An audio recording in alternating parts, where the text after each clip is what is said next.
म्हणजे तुम्हाला मी पिसायला कुत्रेच म्हणायचं, कुत्रे म्हणा ना डायरेक्ट. मग कशाला लेकाची बायको करून घरात आणली सून म्हणून? अगं तवा चांगली वाटली म्हणून आणली. मग आता आता आधी मला कुत्रे झाली का असं मी? पिसाळ कुत्र्यावर अंगाव येईल, मला म्हणशील पिसाळ कुत्र चावलंय. पण नेमकं म्हणायचं काय तुम्हाला? काय म्हणायचंय म्हणजे? हा तुझ्या आईला म्हणलं चावलं तर नसतं का चांगलं झालं, मला चावस तर. तुम्हाला चावायला लागलीच काय मी?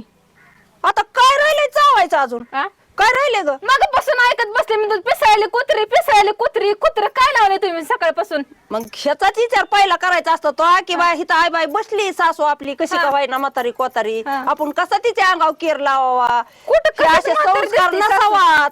हा मला तर म्हातारी दिसत बी नाही. म्हणजे अशी काठी घेऊन डुगडुगी हो काय तुया पुढे होय ग? म्हणजे मग तू म्हणशील म्हातारी आई. मी म्हणलं का डुकडू घ्या काठी घ्या? हो नाही तरी तुझ्या मनातच आहे आम्ही कुठंतरी आमचं काळं पांढरं करावा आणि तो राज्य करावा, नाचणार निवणी अशी अशी नाचावा सगळ्या घरादारात. तुझ्या जसं म्हणाली तसं कर, माझंच वज वाटवळ करते कुठंतरी जाऊ. जा ना, मी तुम्हाला जा म्हणले नाही. अगं चालले चालले हा. कर ग बाई, कर रामाचा राजा कर, बसते कुठंतरी जाऊ. माझं घर मी काही करेन इथं बसून. रामाचा राजा कर म्हणते होय मला? माझ्या सलमान खानची हाय की मी कॅटरीना कॅफ, काय करायचं हिला?